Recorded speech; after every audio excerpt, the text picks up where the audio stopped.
showed up here just earlier this week. Of course, I missed the program a couple weeks ago where Matt and Dave were over here. So I do a bit of collaboration with them.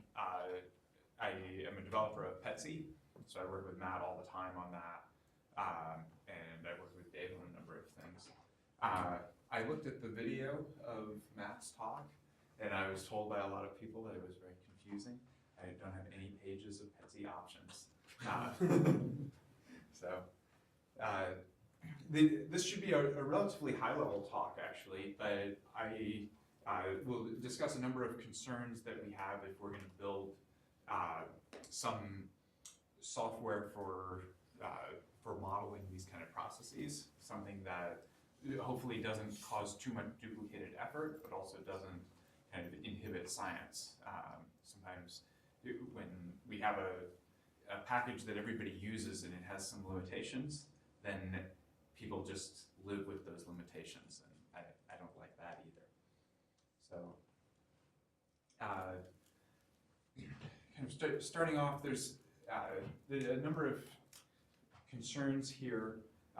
One is just plain usability. Software has to be easy enough to install, easy enough to use.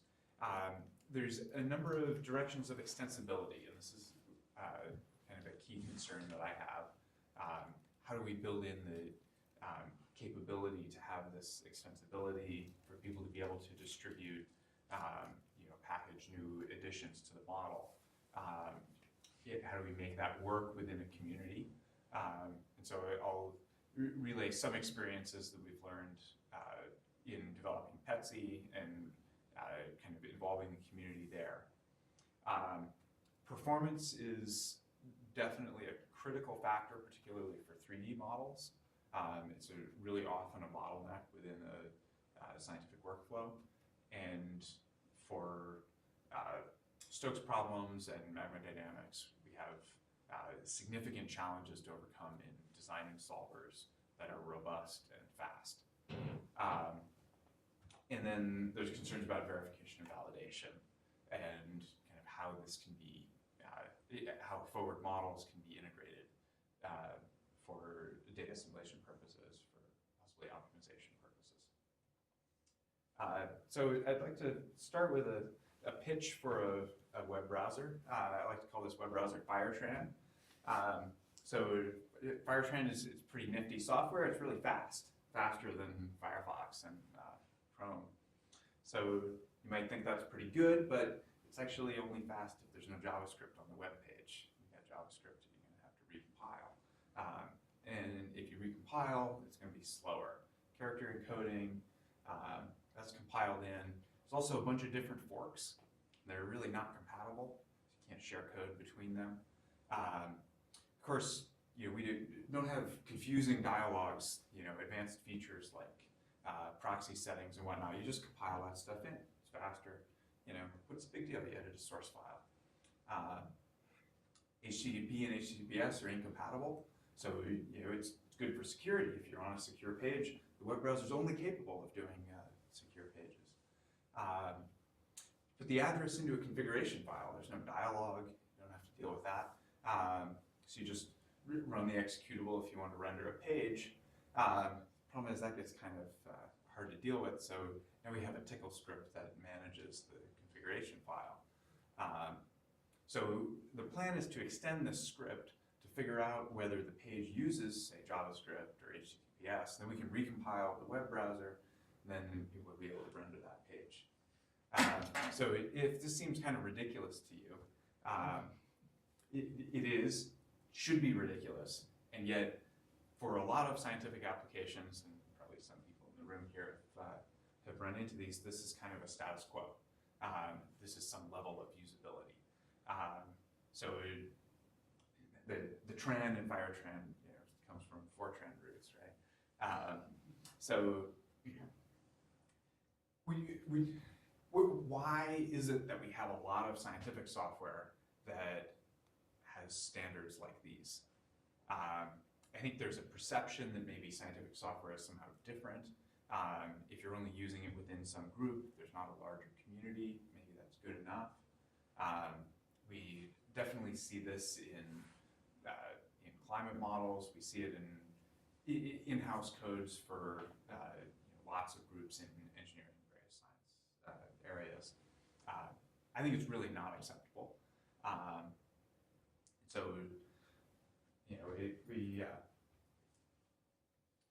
we have to be able to build software that is actually usable.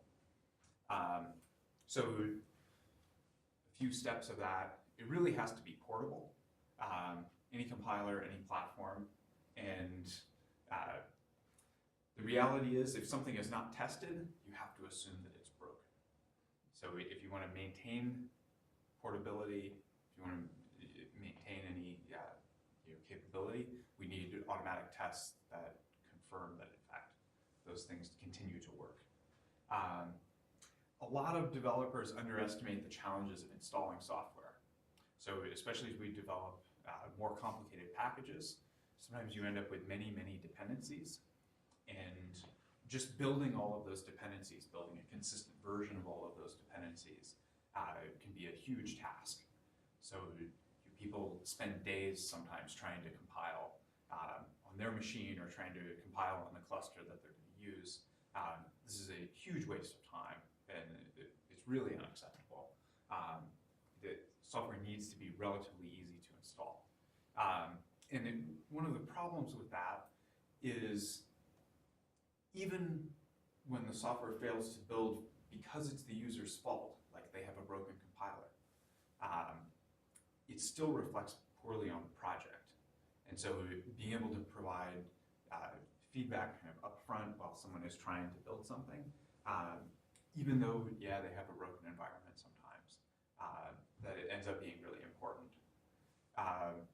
As you kind of go down the chain, if the package becomes a little bit more mature, it can be a candidate to go into a package manager. I think package managers are wonderful. It makes it so that as a user, you don't have to deal with, say, having a fully consistent environment. Gives you a simple command that you can run, and then you get the software and you're ready to go. That works in a lot of places, mostly desktop operating systems tend to distribute software that way. So there's some concerns in making your software easy to package, something that people are willing to maintain for different distributions. There are a number of directions of extensibility that I think are very important. So probably most people here are familiar with Stokes models for incompressible fluids. So these are equations that we see in lithospheric dynamics and convection. On this slide, I don't have melt up here. So there's a number of things that we tend to really trust. These are like fundamental structural properties of the equations. So for example, here we have conservation, and we really believe in conservation of mass, momentum, energy. That's not something that, say, different geodynamicists disagree about. On the other hand, there are things that we disagree about, like the constitutive models. And so that's something that we will probably always disagree about.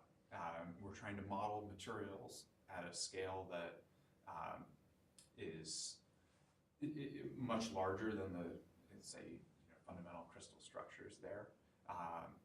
So even if you were to agree about, say, the molecular dynamics, which actually puts you all the way down to disagreeing about electronic structure, at the larger scale, we're probably not going to agree about the materials. So those kind of models will always need to be extensible. There will always be people that come along and want to do it differently than what's been done before. In terms of spatial discretizations, there's then things that we can preserve exactly, and there's things that we will end up having to compromise on. So I think there's a few requirements that most people in the community are kind of coming together around. So one is you need a discretization that's stable, both for resolved and under-resolved features. So you can't assume that you have a solution that's smooth and somehow your mesh is is well refined relative to the structure in the solution. Problem is with these equations, we get emergent phenomena. So as you start integrating in time, you will get localization structures, and those will be at the grid scale, regardless of how fine a resolution you can run at. So you need a discretization that's robust when you have features that are also at the grid scale. And for the scales that are actually properly resolved, it ought to be accurate. So we would like something that's, say, second order accurate, but really the constants matter a lot. It's not just the order of accuracy, the constants are quite critical. So there's a couple classes of discretization that have become reasonably popular within the community. So one is a stable finite element pair with a discontinuous pressure. The discontinuous pressure offers local mass conservation. In this case, it also allows you to build in the hydrostatic mode. This particular choice of element lets you represent hydrostatic modes accurately, and that helps with a free surface.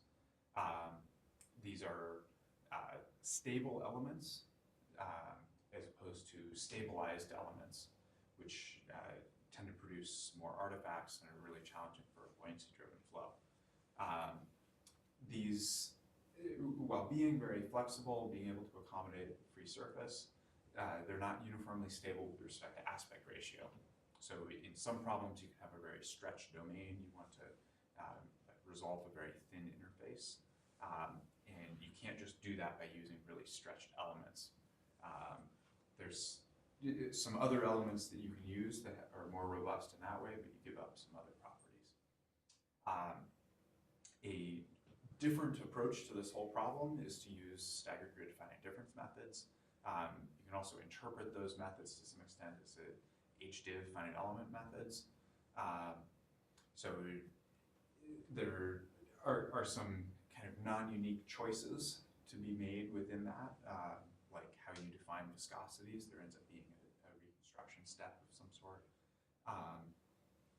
So for those kind of discretizations, you get fewer degrees of freedom for a kind of minimal resolving discretization. So that looks like an attractive property.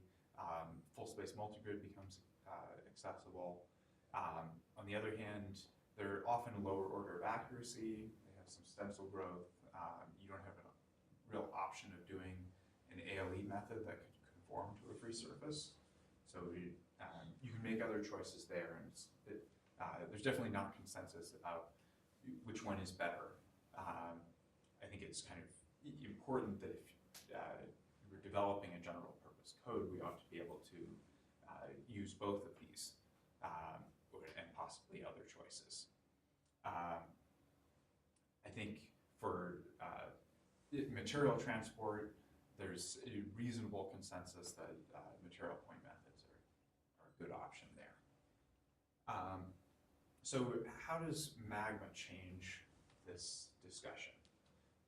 So we get a new transport equation. The transport equation is going to have conservation concerns. We get nonlinear feedback, so we get different emergent phenomena. That's interesting, but that's mostly a transient dynamic property. It could cause us to have systems that are more challenging to solve, but it's mostly relating to the dynamics. Unlike the Stokes equations, there's disagreement about what the equation structure ought to be. So there's at least 3 formulations that were discussed in the workshop last month. So there's a 2-equation model. For those, it's a very simple addition to a Stokes solver. It suffers ill conditioning. There's some questions about what conservation means in that context. There's a 3-equation model where you add a pressure, so you have 2 pressures now within that system. That can get better conditioning.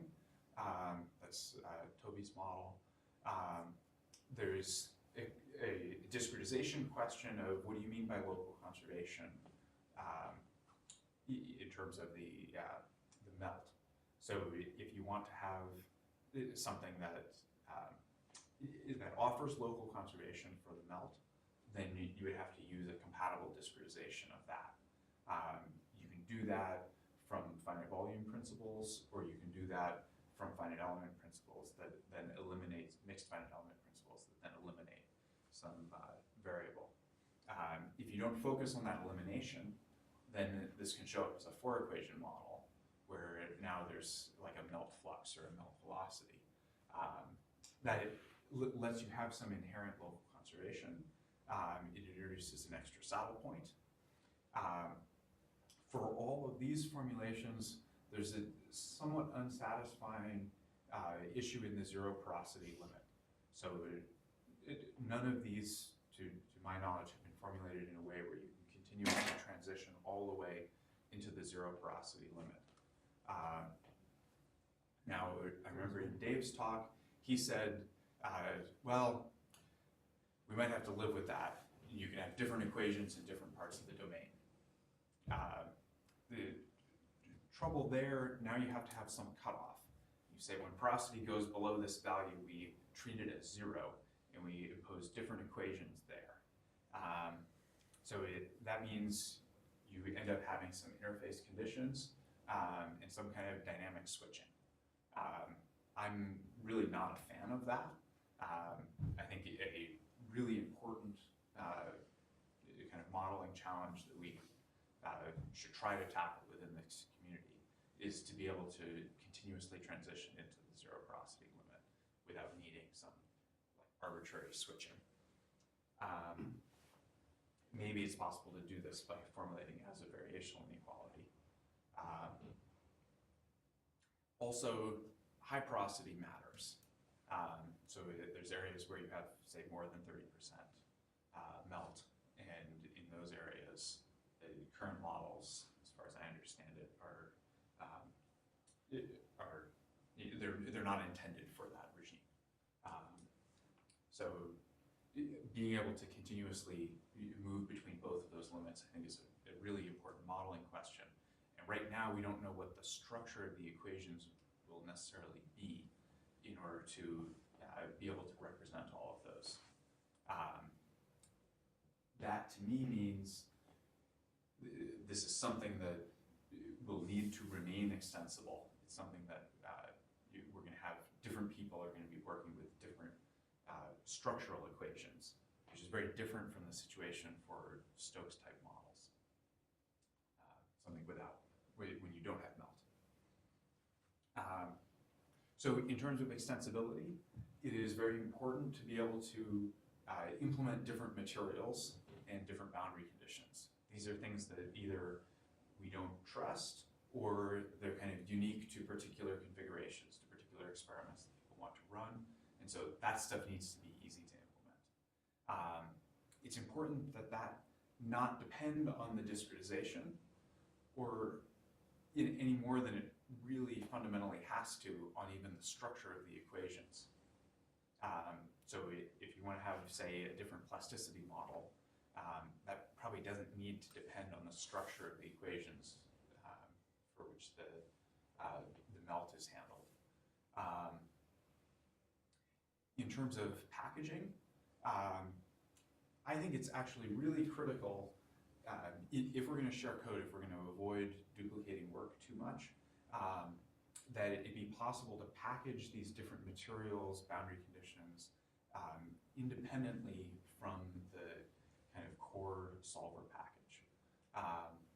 So reasons for this, a lot of authors want to wait until a publication comes out before contributing something into a community open source project.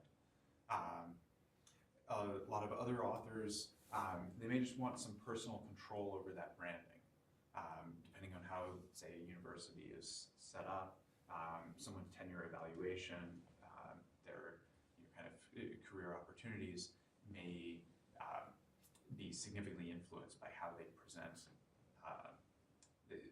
these kind of contributions. And if it just goes into a community package, some committees basically won't recognize the value of that. And so it's the kind of thing that we have to live with. The problem is the alternative if we don't provide a good mechanism for this, is people just fork the model, they make changes in line, and now those changes can't be shared. There's no reasonable way to reintegrate them back. And so you end up just fragmenting effort, and there's no way to combine those efforts later. I would also say that a simulation package really needs to be set up as a library rather than as an application. And this mostly means we're going to make fewer assumptions about the environment that we're being run in. So by making something into a library, it gives you a lot more options for how that package can be coupled with others. So for example, if you wanted to include service processes, what would it take there? If you have a library, then you can put it together and you can couple in a variety of different ways to a service process model. You have kind of the most flexibility. There's not kind of overhead or extra complexity that's been incurred there. So you can really get to the essential issues. So the structure of libraries, this happens both at the solver level, but you can also produce the same kind of structure up at with a specific simulation package. So here in blue, this is code that the user is responsible for, and here this is what the kind of components that PETSI does. So PETSI calls back the user for these kind of modules. Now we could back up a little bit. We could say, suppose this was some simulation package, and we want to say add material models, add boundary conditions. So those would be, say, user code that gets called back by a library that's dealing with all of the other components of the solve. You can back that out a step further, and you can be doing different analysis and post-processing. So libraries can compose in this sort of way, and these components can be distributed totally independently as well. So I mentioned that the trade-off here, if you don't provide a good mechanism for extensibility and flexible packaging, then people end up just making inline source modifications. That fragmentation is really expensive. It causes you to have separate incompatible forks. It really can't be shared. A good way to manage this is what I call plugins. So if you look at non-scientific software, plugins tend to be used quite a lot. You have browser plugins, you have plugins that support, say, different video formats, things of that sort. So technically, this is well implemented using shared libraries and DLOpen, which is a particular system call that allows you to load the shared libraries at runtime. So you can register these kind of modules. It also allows you to avoid dependency loops.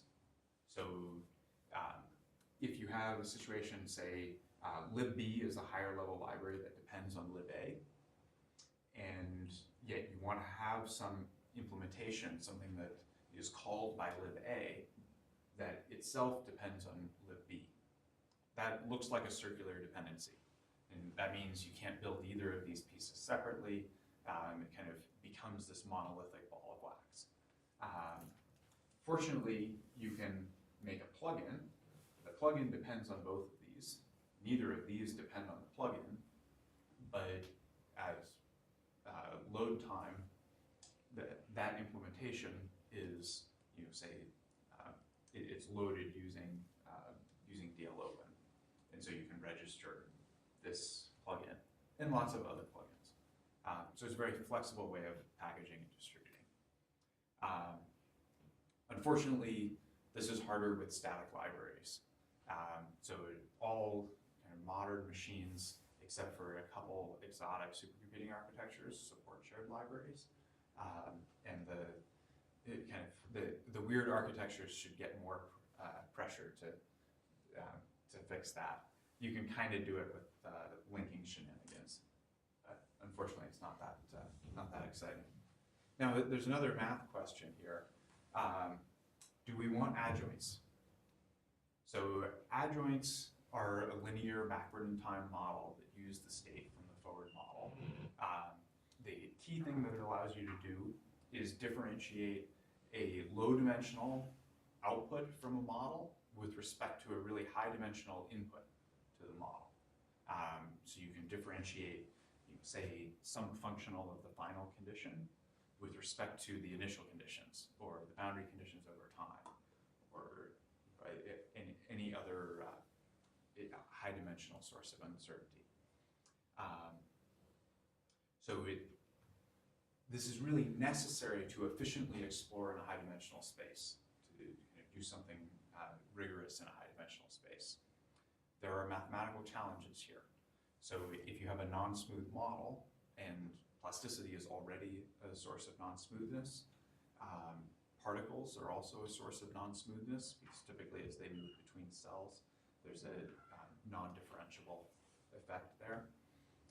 If you have chaotic dynamics, which shows up sometimes in long-time simulation, then strictly speaking, you have a non-differentiable forward modeling, and if you do enough averaging, then you may have something that's kind of okay, but it's still not differentiable.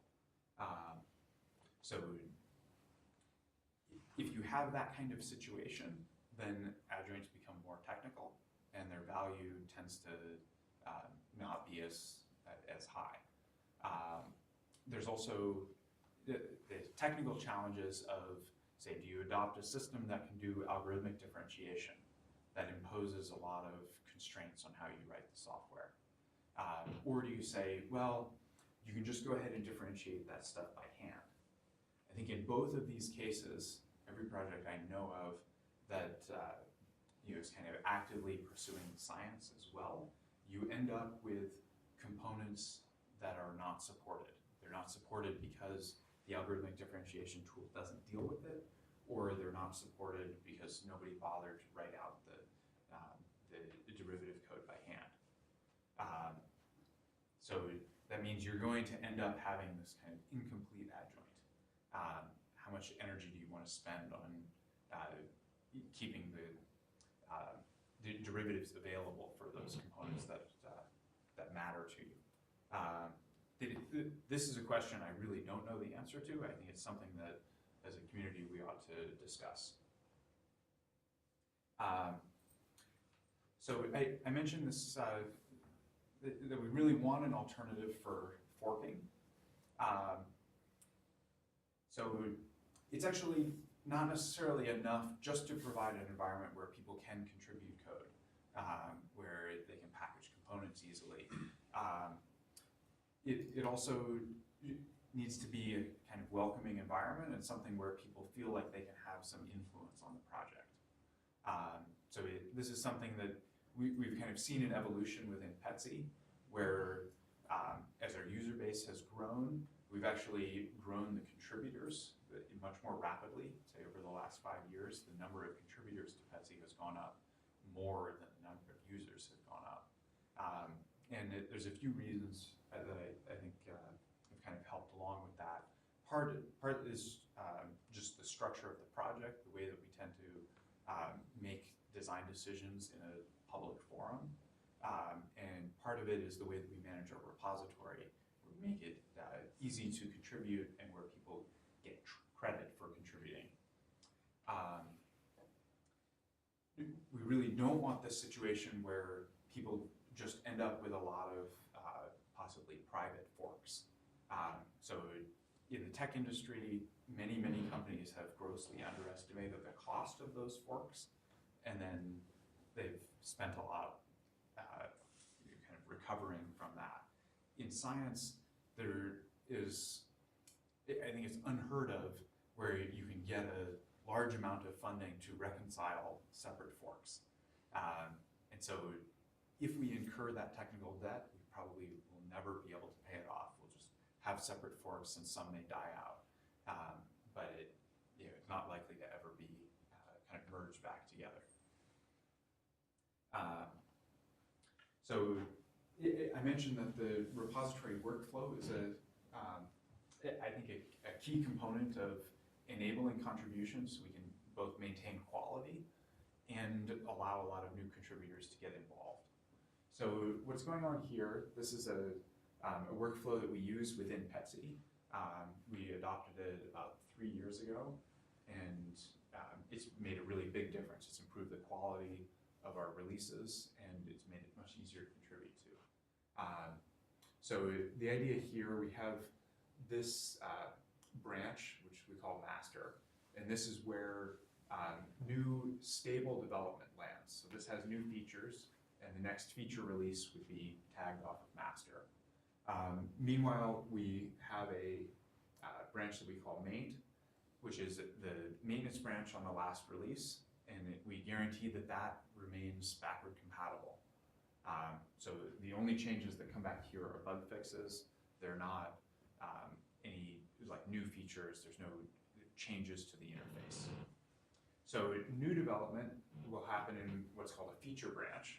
So this branch is off of master. The feature is implemented perhaps over time. So here, time goes to the right, and the menu lines in the vertical represent possibly parallel development, maybe by the same people, maybe by different people. So this new feature development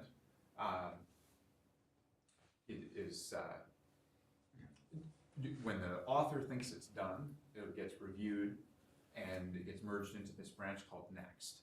So next has a lot of automated testing, but it's also a place that eager users that are kind of willing to take some risk with software, they get to go use that. So they get the latest features, but it doesn't have strong guarantees about stability. So if bugs are found there, they get fixed back in the topic branch. And by the time the topic branch gets merged in, it has evidence of stability. So people have actually been using it. It's not just what's in the test suite. It's been interacting with other new features, and it was really demonstrated that it's feature complete and stable. So that means if you want all the stable features before the next release, you can work from master. This allows us to have a lot of different people, developers that have very different experience levels, and they can still develop features. We can get them reviewed. We can merge them, and it tends not to disrupt other people because you end up always working off of a stable base. There's a number of library best practices. I won't go into this in great detail, but namespacing, don't depend on the environment too much, documentation, error handling. These are a number of issues that we have. Anybody that works on libraries runs into those all the time. There are a lot of systems that do, I would say, too much compile time configuration. So this is where to run a different configuration of the model, you have to recompile rather than, say, take a runtime option. Often, this is stated that it's because of efficiency, though very often the efficiency arguments don't really, they're not really justified. So when you do configuration and compile time, it makes something a bad library in the sense that it's hard to use, especially from if there's multiple users within the same application. That is, if you have like a diamond dependency graph where you have two modules that both depend on one library. If they depend on different configurations of that library, then typically it's impossible to use those together. It creates a lot of artificial bottlenecks. These can be input-output. It moves a lot of complexity into scripts and workflow tools that are kind of wrapped around the outside. So it really compromises your capability. It is important to choose dependencies wisely. So there's a few things that can go wrong. One is licensing. So if you're considering using some other package as part of as a dependency, there are licenses that can make that really a burden, limit the way that you can use things. You want packages that have good licenses and are also maintained. And in algorithmic software, we have a number of problems with that. Parmetis, which is a mesh partitioner, is an example that we're constantly fighting with in PETSI. There's some others like this ILU from Hyper that's basically unmaintained, and it has some, they can't agree on what's deprecated and what's just broken and not maintained.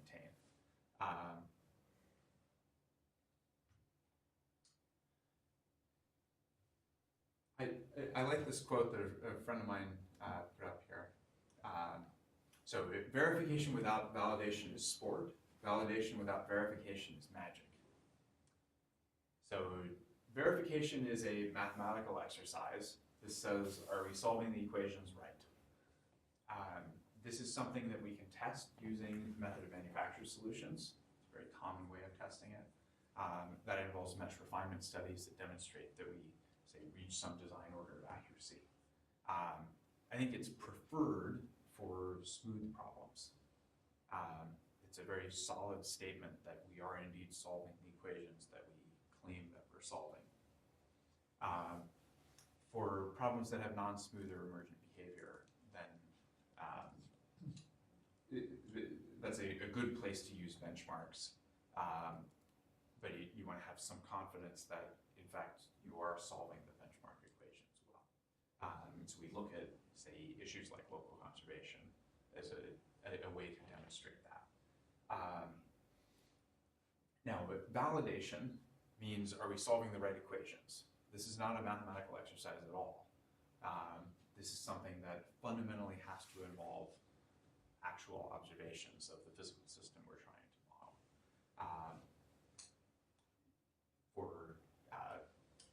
We need input for those models, and so that involves initial conditions, boundary conditions. Often there's a lot of questions there, and fundamentally, a validation study often boils down to a data assimilation.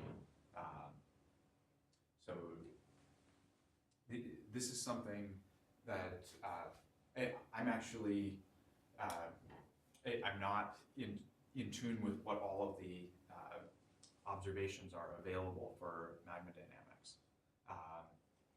What should we be using to test, are we solving the right equations? So obviously there's the modeling questions that we can understand. Are we conserving? Does this kind of make sense with the various principles that we know about? But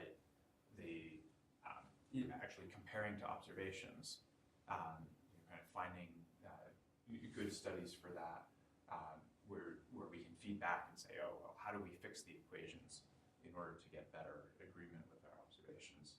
I think that's it's something that I'm less familiar with, and I think is still a really important question for the community. So moving on to performance. Solver performance is a really crucial issue. It's a bottleneck for a lot of workflows. So if you use a solver that involves global linearization, then you could say, well, can we use a direct solver? Direct solvers are basically not viable for high-resolution 3D models. It's actually pretty good for 2D models, but the complexity is much worse for 3D, and ultimately it's just really not practical. There are iterative methods that don't have some optimal scaling, so the number of iterations continues to go up as you increase the resolution. Those methods are also not viable at high resolution. If you want to do relatively low resolution 3D modeling, then you can perhaps get away with those. Now, Krylov methods are absolutely not magic, so you need scalable preconditioners. And there's basically two classes there. So one is multi-grid methods, and the other is domain decomposition. The domain decomposition is, in fact, a multi-level method, though often they're formulated as two-level methods. So with multi-grid, you have a choice of assembled methods or unassembled methods. I'll make a case for why unassembled is something we should keep on our radar at the very least. the fundamentals of that algorithm tend to depend on the discretization. Domain decomposition allows us to not depend much on those kind of discretization fundamentals.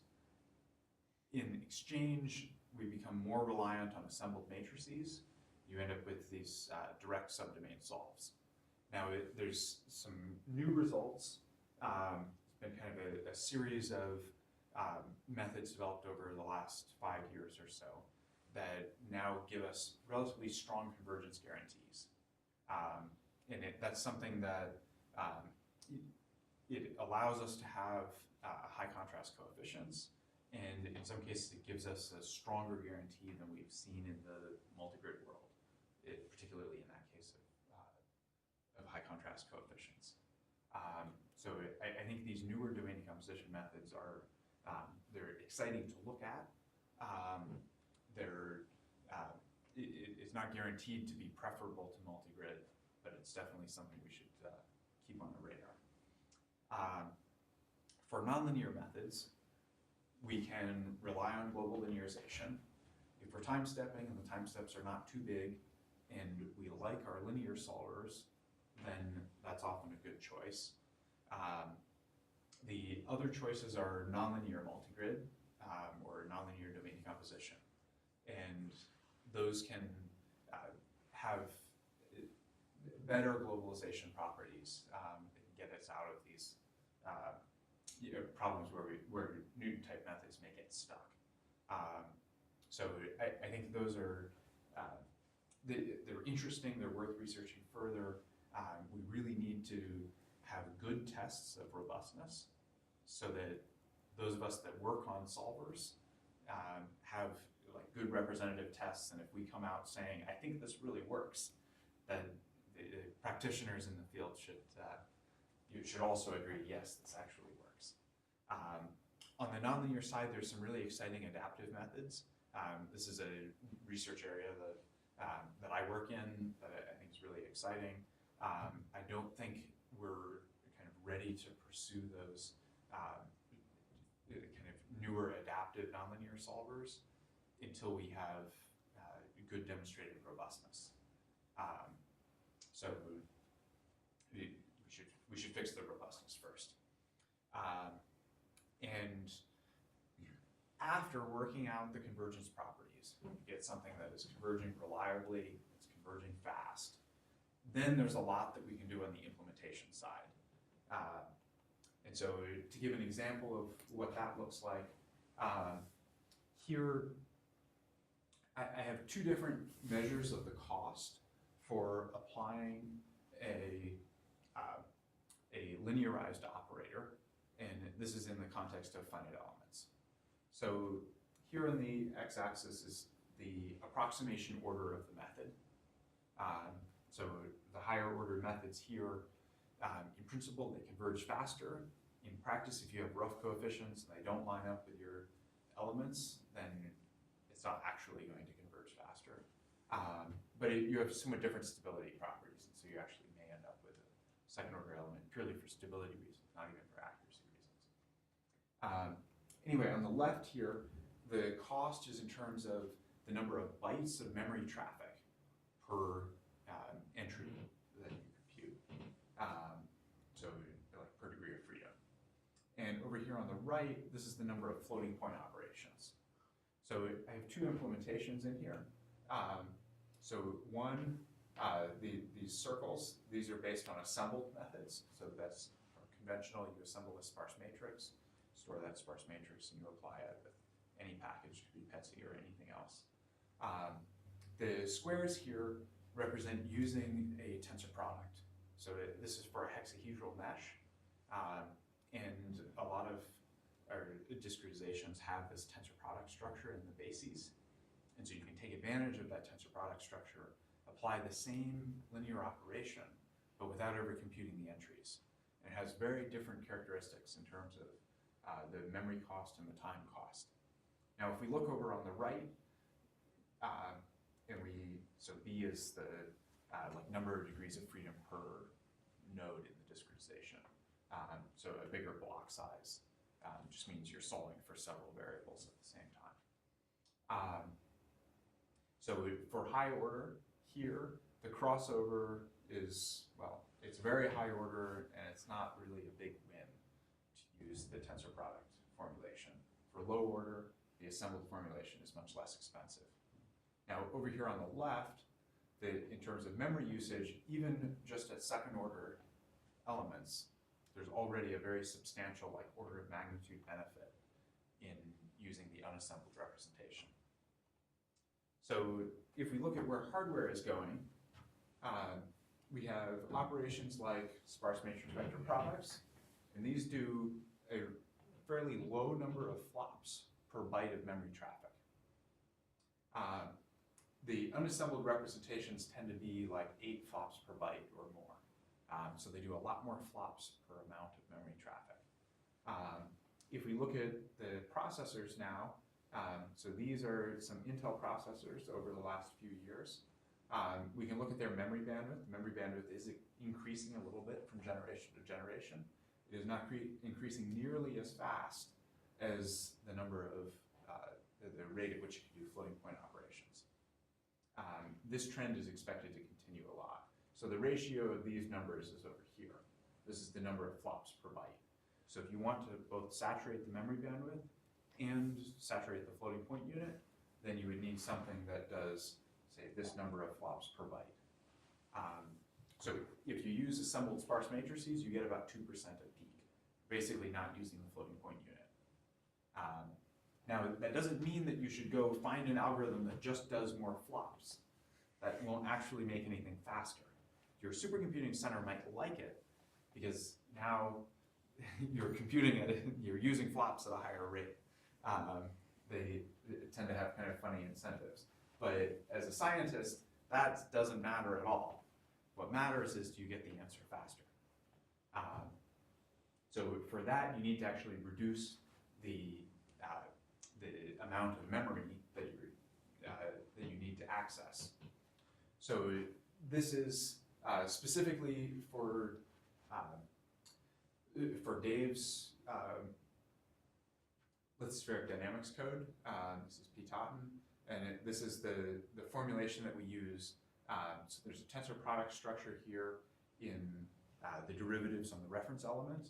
If you're familiar with finite elements, then you can read this from the left over here, sorry, from the right, moving towards the left. So you gather to this element E, and then you differentiate on the reference element, and then this is the metric term that converts that derivative on the reference element to the derivative with respect to physical coordinates. There's this diagonal operation that happens at each of the quadrature points. We then apply this transpose operation, so we get back to, basically we're going back to derivative with respect to reference. This is the transpose of that derivative with respect to the reference coordinates. And this is the scatter into the global degrees of freedom associated with that element. So it's very common that people put parentheses in a little bit differently, and they group this metric term with this derivative. That loses the tensor product structure. So the red here is indicating about how much work went into doing these different operations. So the vast majority of the work in P-Totten is going into these gradient evaluations.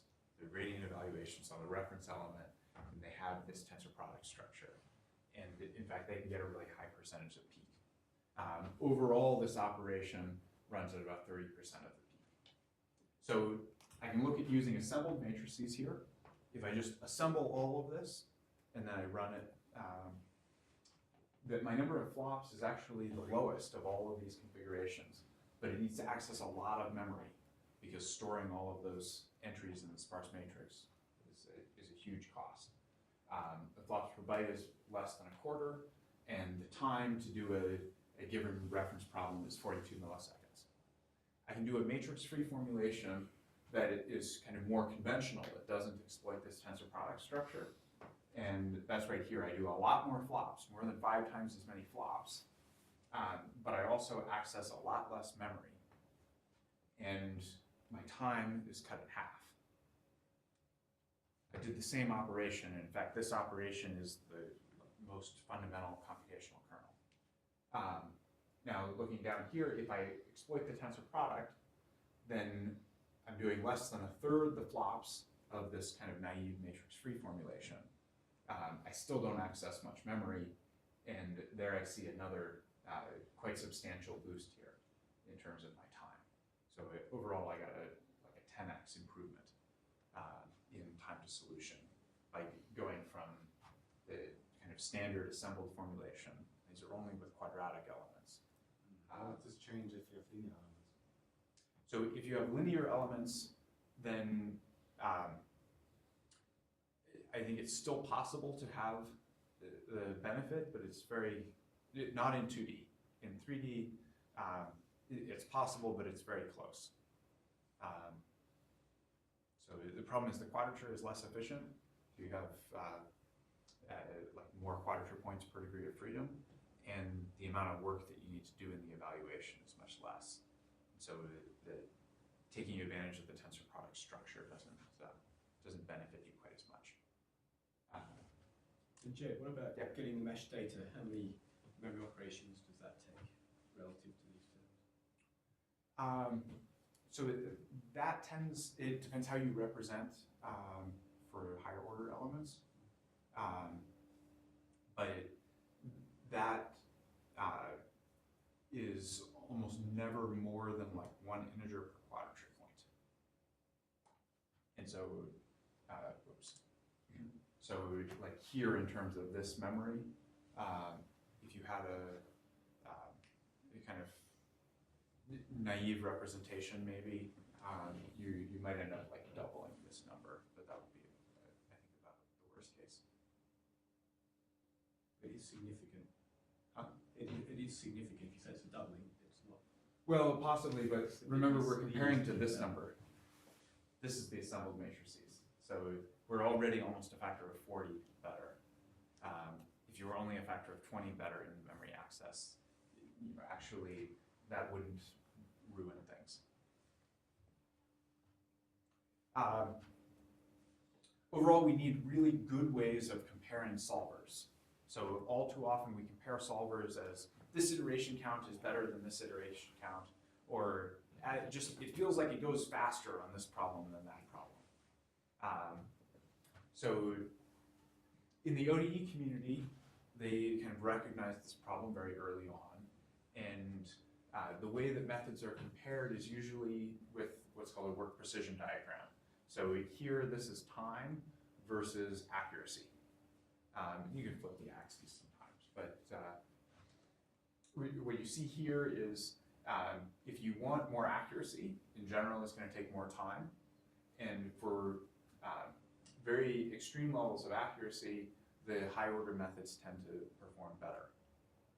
And as you allow cruder accuracies, then you tend to see low order methods now become competitive.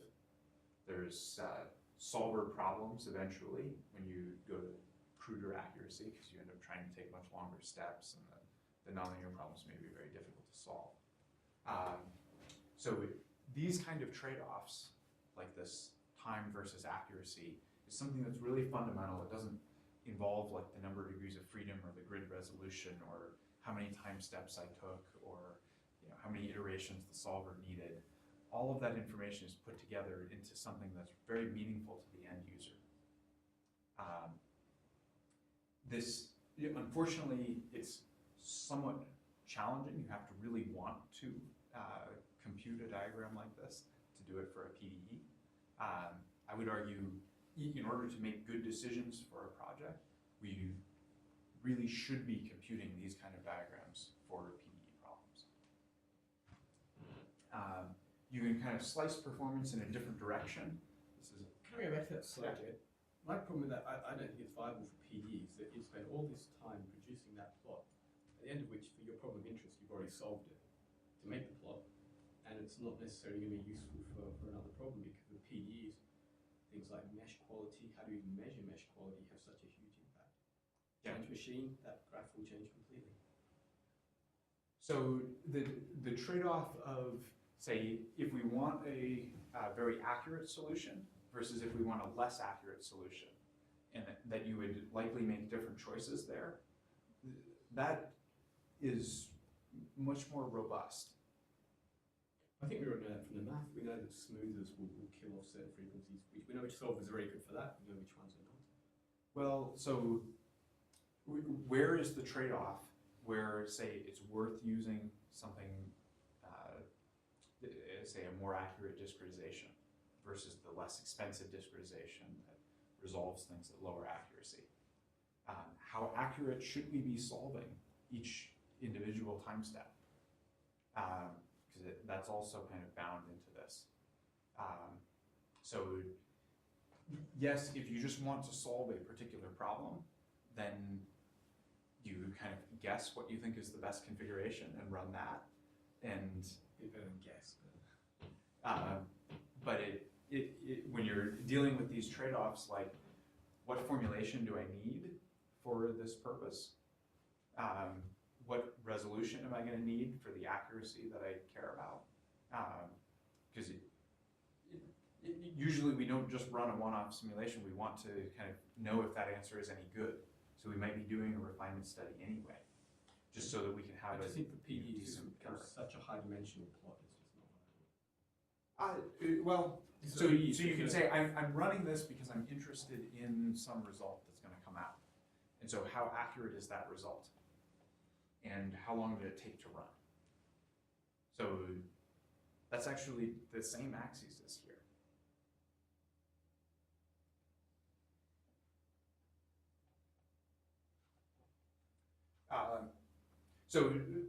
People that do parallel computing tend to look at these kind of strong scaling plots a lot. This is time versus number of processors. This is on a log-log scale. And this is, say, a bunch of candidate methods.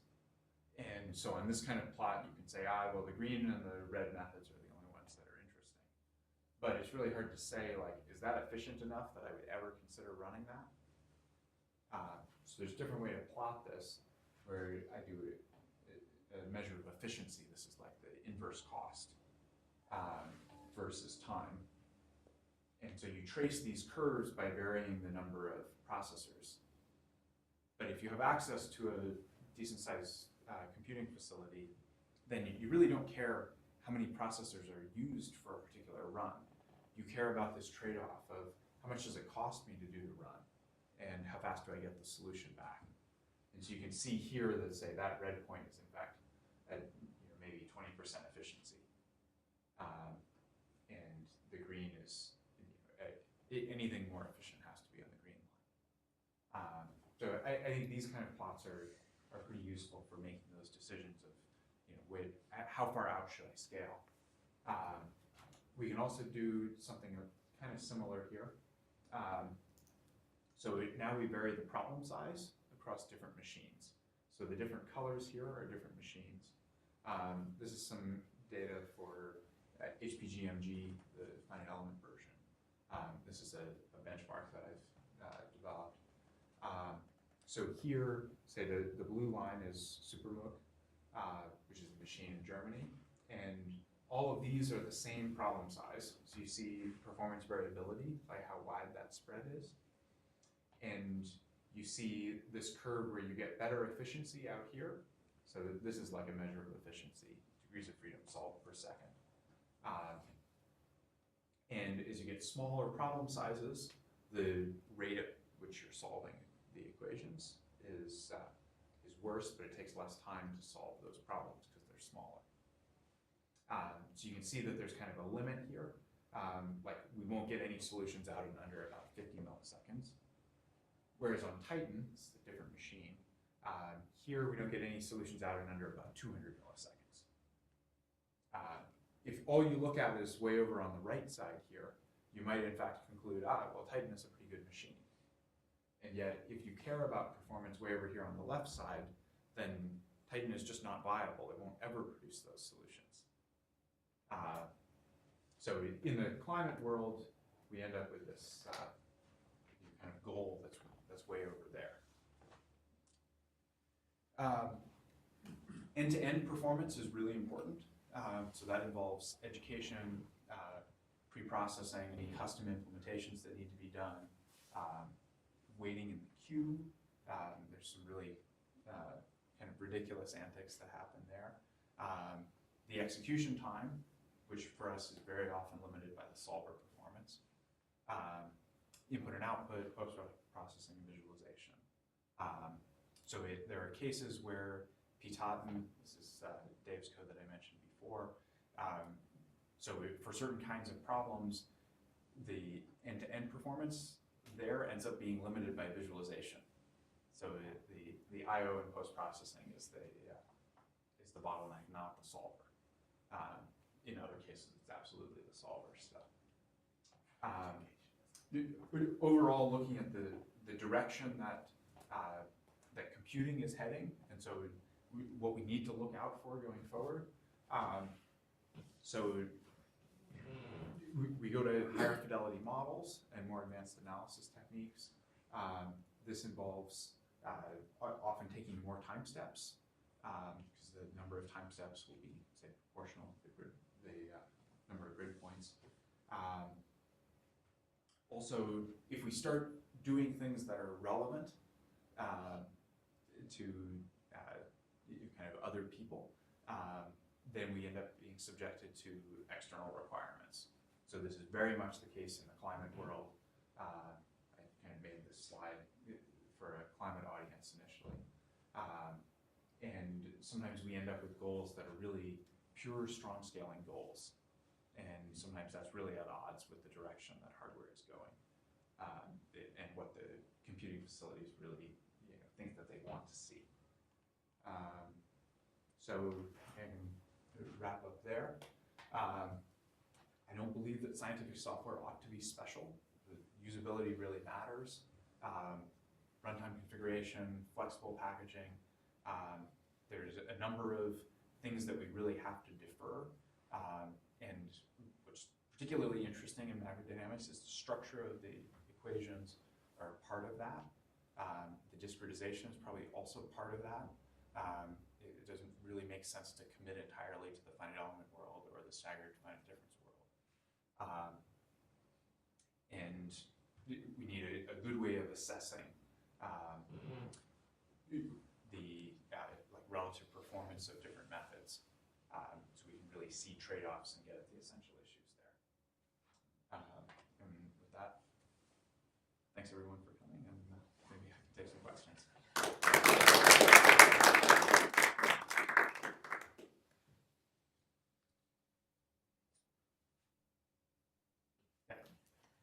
I have to come back to this, but you're saying that one of the ideas, I guess, for Patsy would be that it's relatively easy for a new user to set up your discretization and then to run without having to change a lot in the background.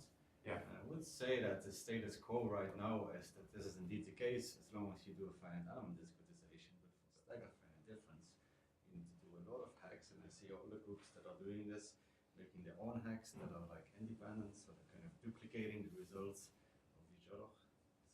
So you mean in terms of the interfaces that Petsy tries to provide, or yeah, I don't claim that Petsy is really doing this for discretizations. So Matt has created a couple of interfaces for specifically for finite elements, and I have plenty of complaints about those, but they allow specification of the PDE in a kind of manageable way without thinking about too many concerns.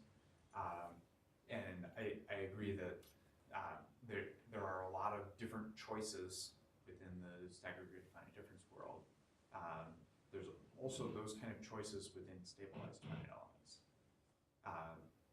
Or just within reconstruction, if you have particles, then you have several different choices about how you evaluate nonlinearities from particles, and you kind of incorporate those in finite element discretization. I think inherently there will be many possible ways to do that, and